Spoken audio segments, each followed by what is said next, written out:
ห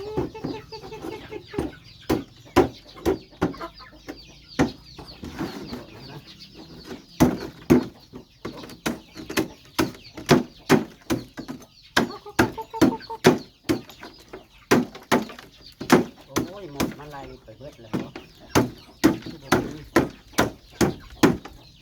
นี่ห่างเลยสวัสดีจ้าพี่น้องจ๋าสวัสดีตอนเที่ยงค่ะกลับมาแต่วัดแต่จ้าพี่น้องมาค่ะมาฟันปวกให้ไก่น้อยก่อน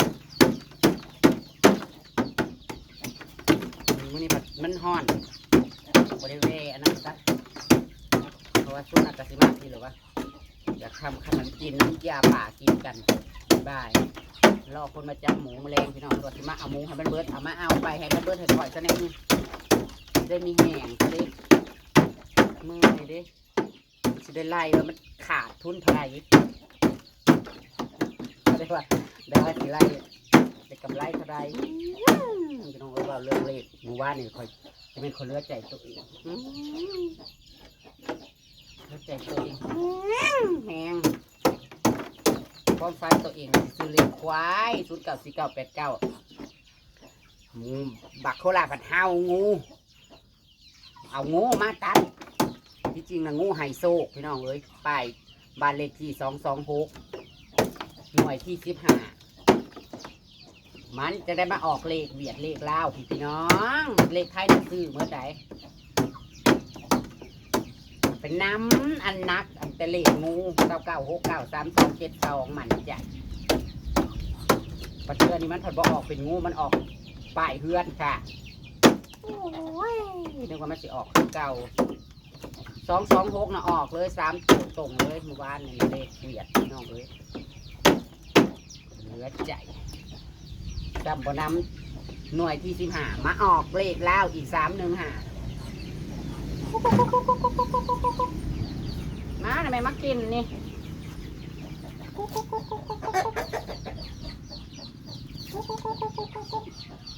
สิพากันไปย่านเห็นอย่างเดียวนะ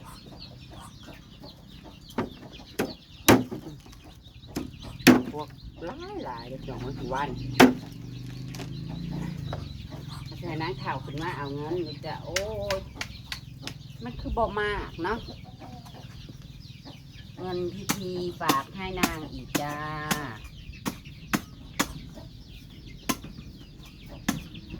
เลยนะมาเห็ดน้ำยาป่า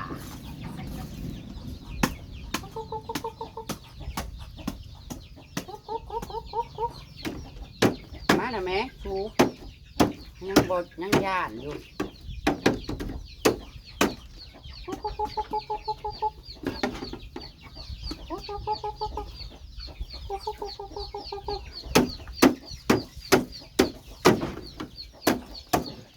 รู้สึกย่านกูเฮ็ดหยังมากินปวกนี่บ่อยากบ่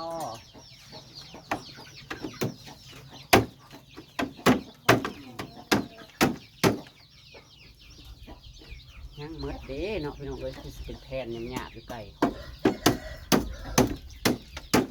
ร่างกายอีกสนั่นอยู่แต่ยังบ่ฟักอยู่เด้อ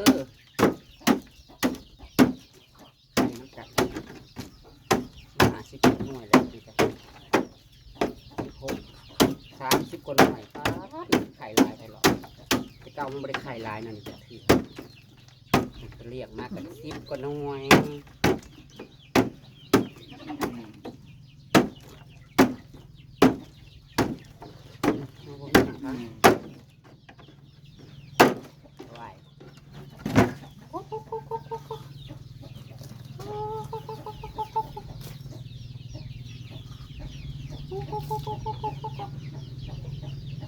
มาหรือไหมรู้สึกย่าน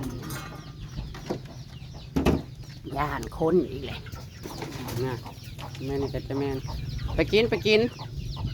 ม่ผูกเป็นแทนอยู่ไปกิน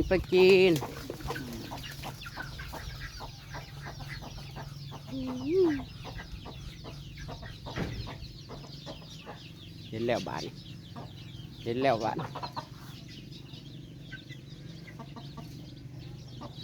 กินบ้านี่ว้าวอร่อยอันนี้ก็เรื่องเชิงบ่ได้เห็นอีหยังเตะตายแต่กัน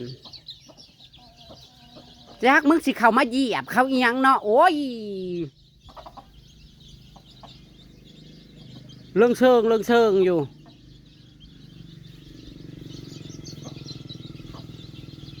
คำหนึ่งกระเท่าสองคำกันยังห้องเท่าหยามแล้วแบบไปฟันให้จุ่มในลกอันสร้างอันเป็นขี่ติดก้นนี่นะมันเป็นอะไรเดี๋ยวนี้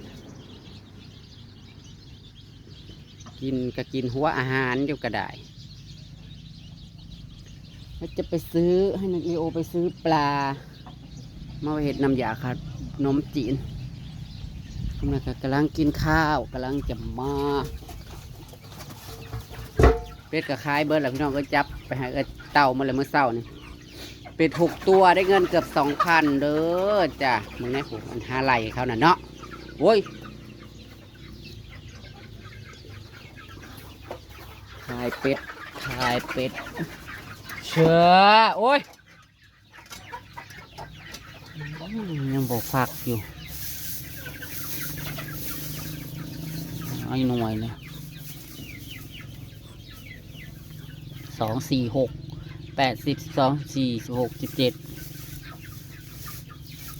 คือได้17คือบ่หอด18ซะไม่รอด17หน่วยยังไม่ฟักเลยเมื่อไหร่จะฟักตึง9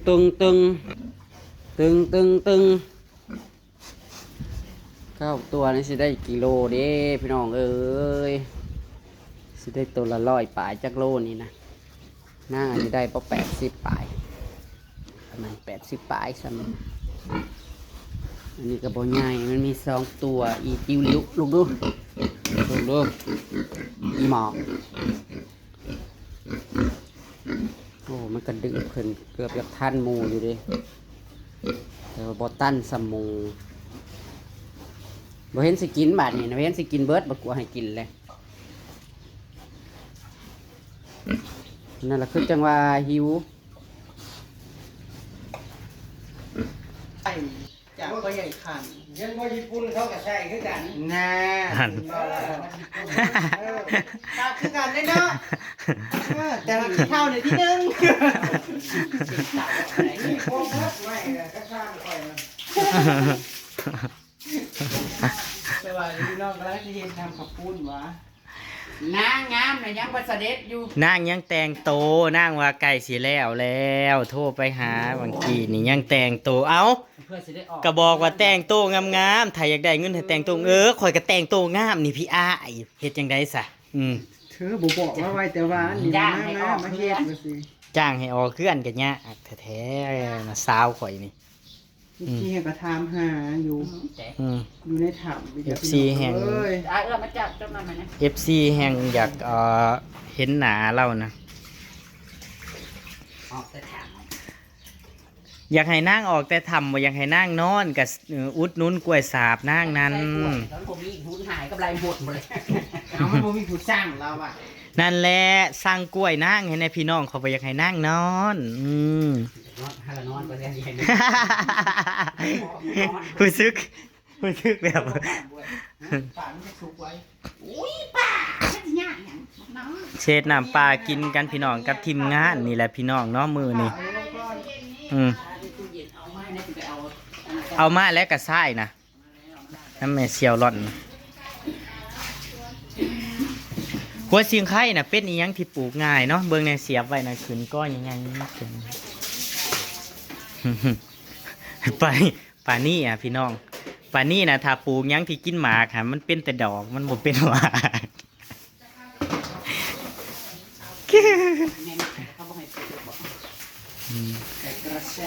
ช่วงที่เราปลูก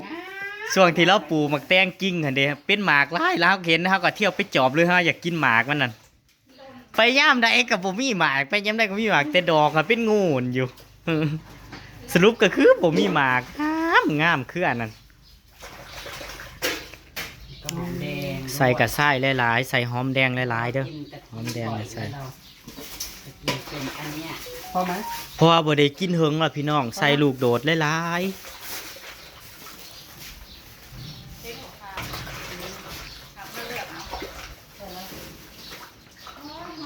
ทุกๆใส่แล้วนะ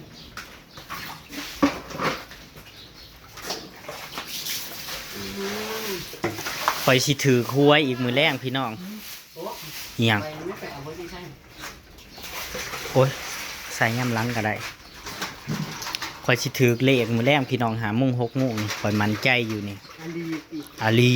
จะที่หาเซลล์ ข่อยสิได้เลี้ยงข่อยสิได้เลี้ยงกุ้งอัตตีอีกแล้วถ้าข่อยถือมื้อแรงนี่สาธุแม่ข่อยถือคืออย่างที่ข่อยคิดนะ ญาติจะลูกออกมา ฮะ สั่งแล้วเขาสั่ง4 โล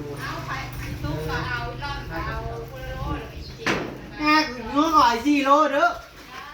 กุ้ง เอามาให้ได้เด้อ มันจะมาเมื่อไรก่อนโอ้ยไปนะว่าอะไรใหม่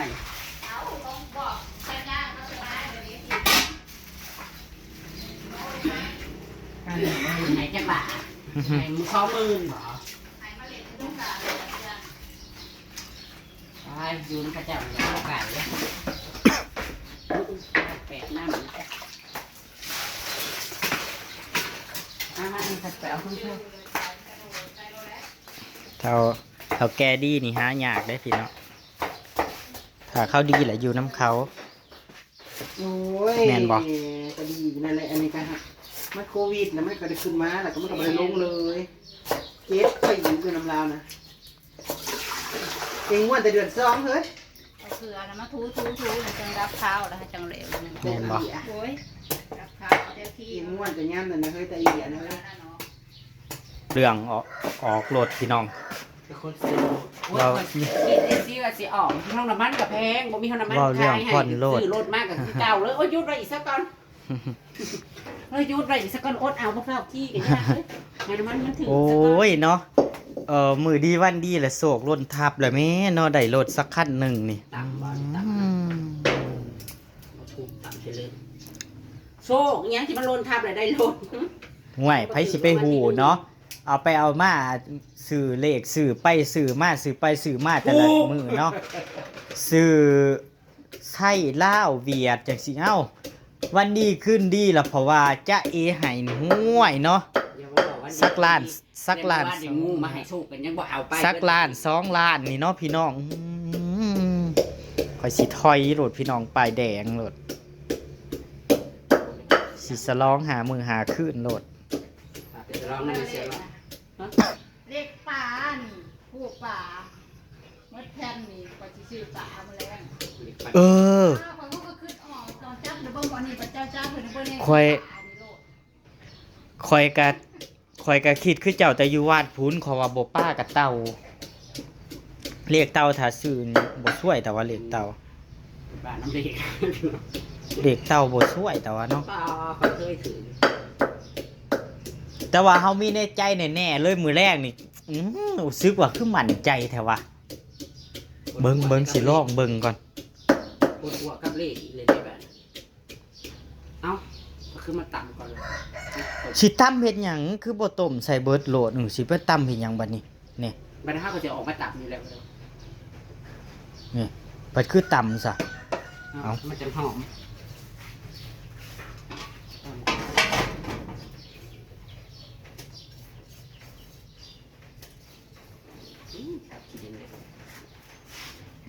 อะไรอีก ปลาตัวบักใหญ่มันเลยพี่น้อง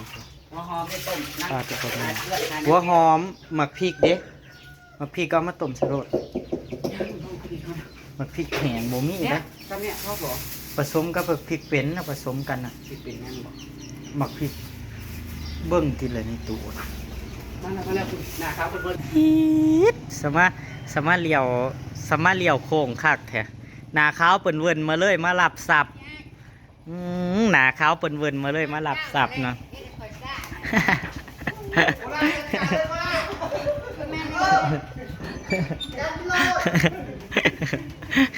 กัดยังมาโคลาแหง มันขอกินขนมได้นะสาว มันขอกินขนมได้นั่น มันเคยได้กินขนมมาโคลาอาบน้ำให้มือว่านนี่ พูดเอาบ่ได้ต่างกับเบาน้ำเลยมันเห็นนั่นกระโดดใส่ กระไส้น่ะนั่งตั้มแล้วกระไส้นั่นน่ะสาว ต่างเป็นหยัง พิสูจน์น้ำหน้านี่เมื่อกี้นี่ บ้าบอก อ๋อนั่งตั้มแล้วก็เอาใส่ เบอร์หกโคลา เบิ่งแน่ ไม่ มันแพงเจ้า จับไม่ได้ ปวดมันเอาแต่มันยังว่ามันอยากกินขนมมันเคยกินน้ำเจ้าดัน เนี่ย มาเบิ่งดูโคละออกข้างนอกดูโคละออก ฉันลืมว่าไปห้าดองมาตำมัน บ่เป็นหยังเขาก็บ่ต้อง แต่รถค่ะ หัวขาเบาถามเบาเอื้อติเบาเอื้อ ใช่แล้ว จะใส่หัวขาอะไรแต่ว่า มันแต่หอม โอ้ กระเทียมดิ เทียบกับใส่หน่อยนึง ยังแต่พริกบ่ทันละใส่พริก แกงได้แกง พริกกับต้มใส่เลยแต่ว่าขั้นสั่นก็ใส่ซ้ำนั่นละพริกแล้วก็เอาเห็ดลูกโดดเอาอย่าหมูกินบ่ได้ มันต้องสีเผ็ด อืม ๆมีบางทีในจุ่มคนนี้ ข้างนอกเป็นยากข้างในเป็นยาก ไปเอาพัดลมหน่อยนะออกมาในห้อง อยู่ในห้องพัดลมหน่อยเบิ่งสิไปเอา มันรอดูพี่น้องดาราสาวเพิ่นสิเป็นคนเฮ็ดน้ำยาป่ามื้อนี้เนาะพี่น้องเนาะกำลังสิต้มเครื่องยังเครื่องเอาเครื่องใส่พี่น้อง น้ำยาปลานิ่นตัวบักใหญ่มันพี่น้องขอบคุณเงินมาทะเลาไปพี่น้องสีใส่ยุตีนไก่นะ บ่ บ่ใส่บ่ใส่เนาะ หลัง กินซ้ำตามมีตามเกิดนั่นแหละอะไปพี่น้องตามคลิปหน้าเด้อพี่น้องเด้ออำลาพระจากแล้วพี่น้องสวัสดีครับผมใส่อันนี้ส่วนอันนั้นน่ะใส่เป็นรอ ไม่ใส่พริกเลยนะ พริกอินแหงใส่แล้วอยู่นี่นะผสมกันผสมกันกับตัวนี้ได้ยามันบ่เผ็ด พริกกินน้ำบริเดชเลยใส่พริกแห้งมันเป็นแบบนั้นจะ พ่อเหรอเฮ้ยมันหันกับลายเติมเลยนะ พอแล้ว